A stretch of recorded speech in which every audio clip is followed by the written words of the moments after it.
Hey everyone, welcome to TSP Weekly. This is your tech startup podcast for Friday the 13th, 2016. I'm joined by my co-host, Amaris Gerson. How are you doing, Amaris? Hello, Steven. Feeling spooky today? Spooky, it's Friday the 13th. Yeah, this is the only Friday the 13th of this year. Really? So we should rush down to Port Dover? Is that where we're supposed to go? What? You lost me. If we're in a motorcycle gang? Because we are.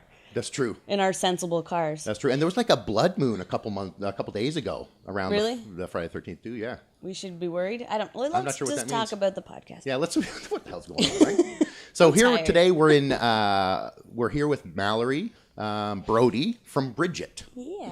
Hi, Mallorie. How are you? Good, thanks for having listening me. to our awkward banter at the beginning there. I don't feel very lucky to be interviewed on Friday the 13th. Isn't that weird? But yeah, fine. you didn't tell me that when you initially emailed me. I didn't know it was the only one this year, so that's kind of special. That is I'm worried about what you Google when you're at home. The fact that you knew that. It was on the radio on the way in, actually. I learned that this morning. Excellent. That's my research for my small talk. And we're in the Bridgit radio on office. the way over. And we're right in front of the door, so there's a strong possibility that a bunch of people are going to walk in. Yeah, so we should all ask them to tell us the joke or something. Yeah, as they walk we're by between them and coffee and them and the washroom, so Yeah. it's going to be real exciting. I'm excited. So even though we asked them not to swear, there's probably going to be some swearing. We're looking forward to that. Swear all they want. So tell us, Mallorie, what is Bridgit? We see some cool diagrams behind you. Yes. Something to do with building, I would assume. Yes, give us your pitch. correct. Yeah, so Bridgit. So we are a communication platform that helps general contractors communicate with their subcontractors. And we're not dealing with, small kitchen renovations or anything like that. We are on large-scale residential and commercial projects. And so these are some of the blueprints from our projects, actually. So we've been on some local projects in town. One Victoria, the new condo building that just went up, and the Google office was another project that used our software. Oh, that's awesome. So is your software just being used in the Waterloo region, or are you bigger than that? We are bigger than that. Excellent. So we're in Canada, so in the GTA, and then obviously locally, and then we're in Seattle, New York, a couple of cities in Florida. So yeah, really trying to expand in the U.S. market right now. That's great. That's very exciting. Yeah. Yay, local. So how did you guys sort of validate the market? But talk about that a little bit for me. So we used to go crane hunting is what we called it. Mm-hmm. So Lauren and I were both at Western University. We had families that were in the construction business. Lauren had studied civil structural engineering, so knew the industry from her work experience on site. But at the end of the day, if you're going to go out and build a product, it's pretty important to go speak with your potential users first. Right. And so that's exactly what we did. So we drive around in my Chrysler Sebring convertible that I had. Nice. Very embarrassing vehicle to use when you're pulling up to a construction site. Was not an F-150. And so we pulled up to these construction sites, we walked on, and we said, how can we help you? What's frustrating? What's costing you money in your day-to-day life? And did that over 500 times. And then from there, really took that research to design the product. Wow, 500 times. Now, are you wearing a hard hat while you're driving the Sebring convertible? Or is that you put the hard hat on when you get there? It wouldn't fit, so I'd have to actually, put the hard hat on once I got out of the Sebring. Yeah, unless the top was down, of course, then I could wear the hard hat all day long. But that's a whole weird look. That would be cool.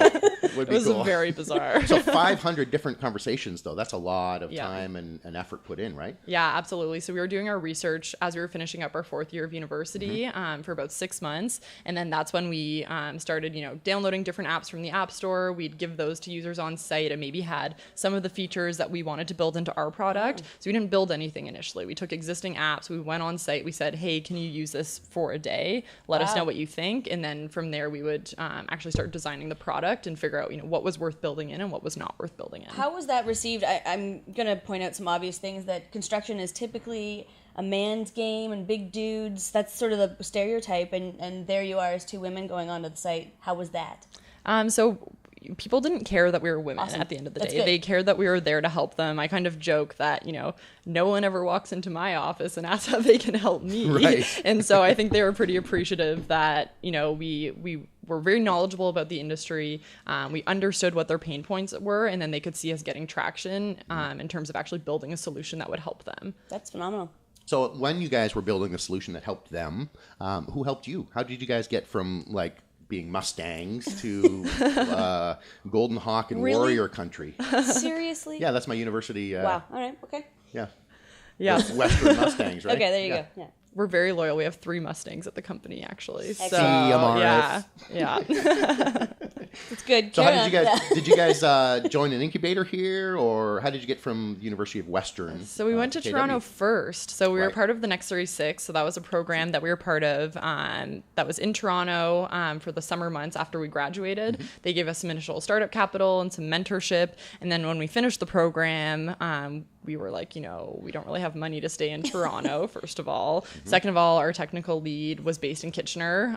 Lauren and I were not from Toronto, so there was no reason to really stay there. Right. And so we came to Kitchener for a visit. At least Lauren did. I actually didn't come to Kitchener before I moved here. Full disclosure. And then and the more obvious reason is Communitech and all the resources that they had. So we knew this was like a total hotspot for tech and finding engineering talent. And so it just seemed like the logical thing to do. And then we just haven't looked back. That's awesome. So how long have you been here? So we've been here for almost 3 years now. Yeah. Okay. I think I met either you or Lauren years ago, probably 3 years ago. At Hacker Nest? Maybe? No, at like some random networking event. It was like the Chamber of Commerce Young Professionals event. Oh, interesting. And it was Those are like good ones. It was like Lauren, she tried to explain what the company did, and it was, I guess you guys were so new that it was sort of awkward. Yeah, probably. Well, I didn't know what I did. Construction. Here's my card. So you guys, you came over and you went to Toronto. Then it was to Kitchener and through Communitech as your sort of front door. Any mentors or anybody special that helped you out there from the Communitech? Yeah, so Mike Kirkup was one of the initial people that allowed us to use some of the space in Communitech, even though we weren't Waterloo grads. We were kind of honorary Velocity members. Dave Inglis, that was working at the Laurier Launchpad at the time, helped us use some space at one point. And so, yeah, it was, considering the fact that we came here and we knew absolutely no one, the community really did just embrace us with open arms. And, they were happy to see a couple new people to the community that were looking to start this company, and they just helped us out. So you said, before we were recording, you said that you were part of a couple of accelerators. You've been part of a bunch of them. So what are the other ones you've been part of? Yeah, so Next 36 was the first one, sort of honorary Velocity members. Okay. Mike Kirkup will laugh at that one probably if he hears this. And then we were part of the Rev program at Communitech as well, and then the Creative Destruction Lab at Rotman. So that was one that you don't have to move to Toronto to be a part of. It's a meeting once every 6 weeks. Okay. You go in for this really intense 20-minute meeting with different business leaders, and so we were part of that as well. Wow, that's really great. neat. Yeah. And so here you are. You're Here we now. are. How many employees do we have here now? So we're just over 20 people now. So yeah, we closed a round of financing not too long ago, and then we've been focused on growing our revenue. So the team has been growing. That's awesome. And what kind of traction are you having? Do you have 5,000 customers, 100,000, 10 A loyal billion customers? Wow, gazillion. good for you. Good for you. That's a big That's number. amazing. That's a true unicorn story. Yeah, so we're working with just over 100 companies right now, and then wow. they're on between 1 and 5 projects each, and so just trying to expand within those companies, and then obviously bringing new customers on board as well. Because once you get with a couple companies, like it's not like one builder, he builds one house and he's done, right? You're going to have residuals and renewals and, Yes. and those relationships moving forward. That's awesome. Yeah, Cool. some So action. now, Mallorie, we're going to talk to let's do our Let's pretend thanks like for we coming. Hey, Zach. Welcome. didn't. Welcome. I'm Zach. glad you brought your heart on your shirt. It's good. Zach was one of the first Bridgit team members. Oh, cool. Yeah, So when people walk by, we'll get a little tidbit about them. I yeah, like that. for sure. So we're back. We're going to do our 3x3, Mallorie. So we're going to ask you sort of in a little faster. What am I trying to do here? Okay, we want Faster pace. we want 3 quick wins, 3 quick loses, and then or losses, and then 3 quick things that you're gonna do for the future. Yeah. And then the police will go by, and it'll be fine. Victoria Street. They're coming for me. So let's start on your 3 wins. Let's talk about 3 successes that you've had that you want to talk about.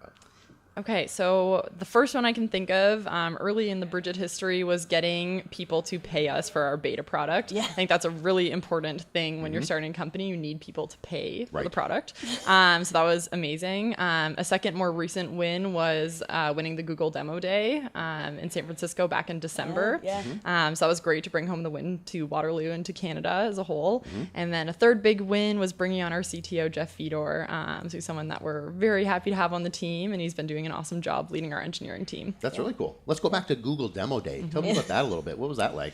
Yeah, so You're they out in had San Francisco with all these American companies or so worldwide companies? The companies were coming from internationally. So we had companies from Israel, there's companies from Mexico, all over Canada and the US. And they essentially picked 11 companies to come and pitch their company idea for 5 minutes in front of a bunch of investors and Google team members. And we brought home the win. So we have awesome. a big trophy around the corner. So I wish I could show it to you, but maybe later. Yeah, make and and so they actually, I don't think, thought a Canadian company was going to win because this was the heaviest trophy ever.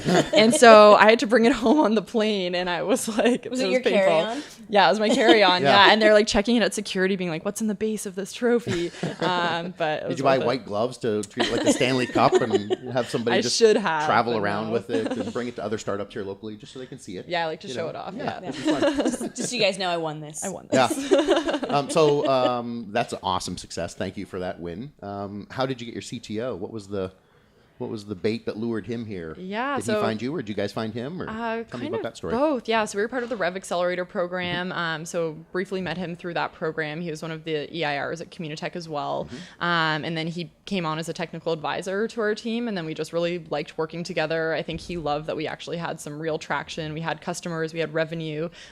We were going to be growing the engineering team. And I think that was a really exciting opportunity for him to come in and build a team, an engineering team within our company. And so it was just a match made in heaven. That's awesome. Yeah. It's so cool when it works like that, right? When Yeah. you have a relationship and it just comes together and you don't have to go out and do all the resumes and the interviews and you're just like, what are we doing here? We're both paddling the canoe in the same direction. Exactly. You have the strangest metaphors. Are they analogies? I think they're analogies. Yeah, they're right. metaphor. Analogy So metaphors. you won a bunch of stuff. You've actually won a bunch of awards. Yeah. I know that. We won a 'cause few. Yeah, which is awesome. So on the flip side of that, and the what have you learned, or what are some failures that you've learned from in your history of Bridgit? Yeah, so one of the earliest challenges was we had a software company and no software engineer. So I think in a lot of ways that benefited us because it forced us to do so much more research and understand our users and make sure people were going to pay us from a very early point in time. But at the end of the day, it was challenging in the beginning. Another loss is kind of more on the funny note. One of our first offices, the toilet was broken all the time, and so that was a bit of a loss. There was also mold, so That's great. That's a good we were all story. like coughing. Black mold. And That your was broken that bathroom. office space was generally, I think, a loss for the whole team. Right. And then I'm trying to think of something more recent that happened. Have you had any pivots where you, or have you had any experiences where you're like, this is the way it is, and then you realize, oh, I'm completely wrong here. This isn't what the end user wants, or did you make any assumptions that you sort of were? We're constantly tweaking things for sure, but we really haven't made any major pivots at all. Not at all. There's really. got to be one of those site visits you did when you were in the beginning stages, one of those 500 that was so horrible.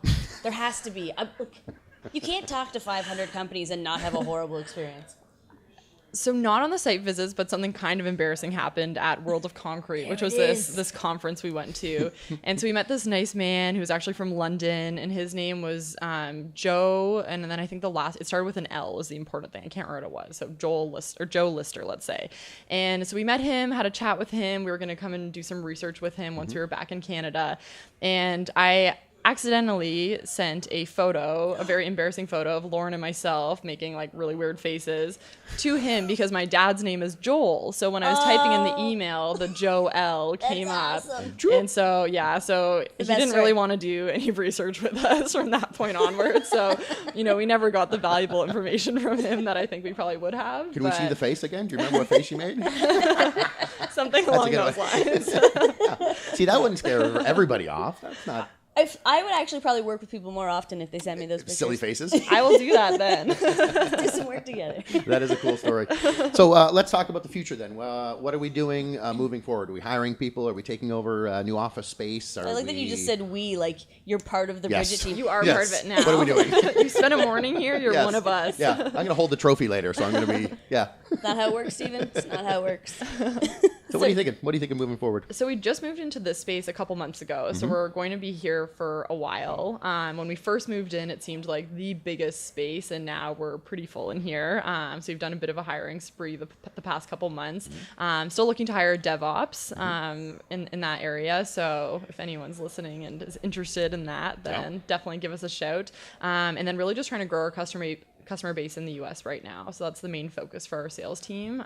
Just really trying to grow in New York and Seattle and some of the major markets we have there. So what's the strategy to sort of break into the US? Are you emailing or the phone calls or trade shows? Works. Or any and all? All the World Concrete shows. Or whatever. Yeah, World of Concrete. It's World a pretty Concrete epic shows. conference that happens in Vegas, actually. Yeah. So what we try and do is we try and get a couple big customers in those cities through either our existing network or through cold emails, cold calls, whatever we need to do. And then once we get a few major projects signed up, it's a lot easier to get traction in the rest of the city because we have a certain project that we can showcase and go to other competitors with and say like, look, we've done this project. You should consider using our software on one of your projects, and that seems to work pretty well. How's your path been sort of from the start? If you could go back a year or 2 years, would you make any, not pivots, but what's a lesson that you've learned?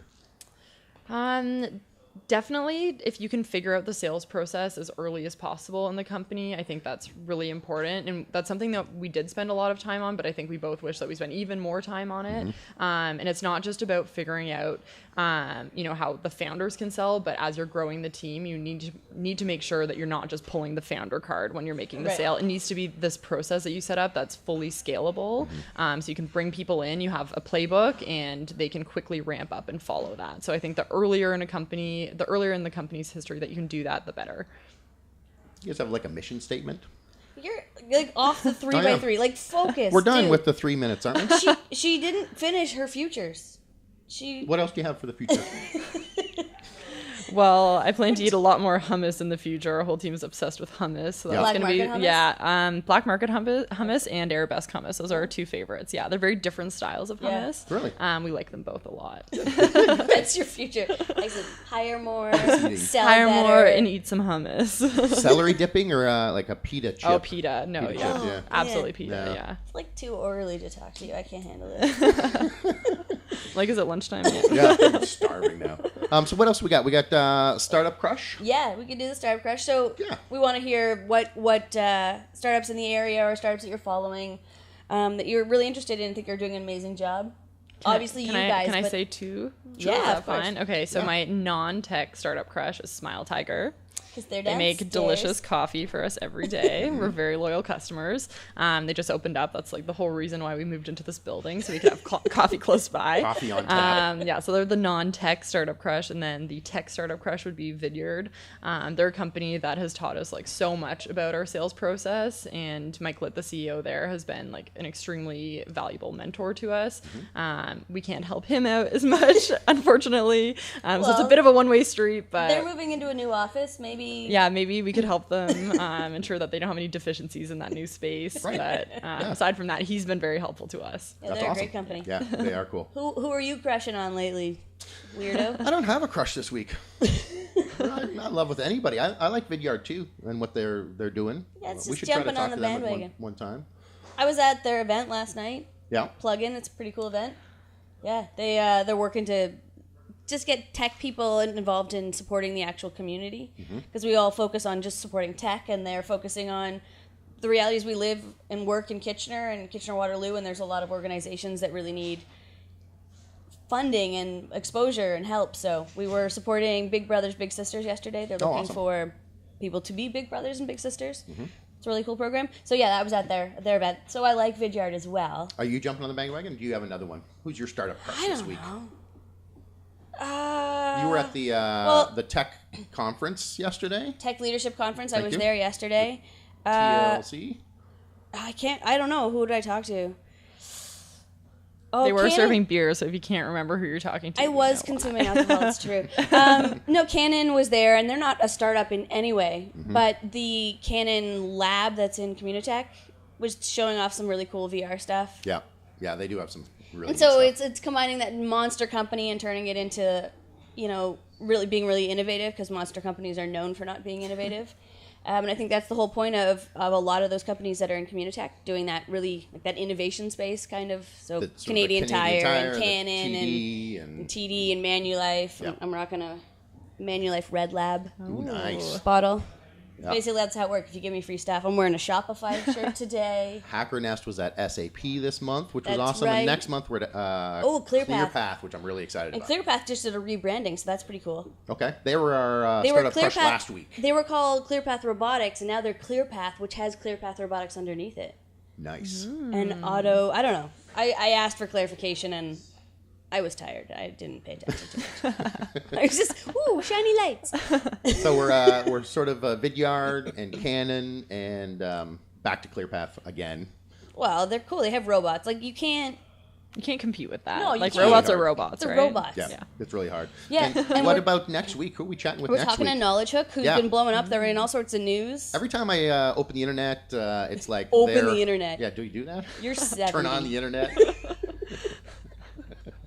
Wow. They're all over the place. Yeah, they're blowing up. Like They're they doing- are doing. They're doing some cool big stories. things. I don't actually fully know what they do, but I just keep seeing their name everywhere, so that'll be exciting. Yeah, so they're math tutors or helping Really? helping people I be need better help with math. mathers. They're mathletes is what's happening. Oh, So yeah, next week awful we at get to math. talk to mathletes.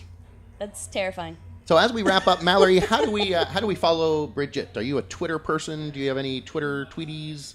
I'm a little other late. than your website. I'm a little late on the Twitter bandwagon, but I'm obsessed as of 2 months ago. Right. So a bit of a latecomer, however. So So my your personal first tweet is like 2 months old. basically. So I'm at Mal Brodie. The company is at Go Bridgit. Okay. Is the Twitter, and you can follow our Facebook page as well. Our website's www.gobridgit.com. Yeah, we'll put some links up when we post the podcast. I have to ask one question that we didn't touch on. Sure. Why are you called Bridget? I know we're almost finished, but whatever. Can you tell me Yeah. why you're called Bridget? It was the very first night that we're coming up with an idea to do something in construction, and we really wanted to pick a human name just because the entire industry was sort of known for being resistant to technology and awesome. software. So we wanted to bring this sort of human element to it. We knew it was going to be communication related, so Bridgit. And then Lauren, my co-founder, is working on a bridge design project at the time, finishing up her civil There it engineering was. coursework. So it was Yep. kind of the Genius. three, When you have the three trifecta, things you have to combined. go with Yeah, it. exactly. No Yeah. question. Okay, so Bridget, and we can follow you. We can follow your story. Yeah. Facebook, you do some great posts about the new staff that you hire. We were talking about that earlier. Yeah, Great. that's fun. All right. Yeah, so that's it. Mallorie, thanks very much for coming on to our podcast and having us over to disrupt your space here this morning. Yeah. Perfect. And that's it for this episode of TSP Weekly. For myself, Stephen Campbell, my host, Amaris Gerson, and Bridget's, are you the CEO here? Or Yes, what, I am. Yeah. Mallorie Brodie. Thanks for joining us. We'll see you next week.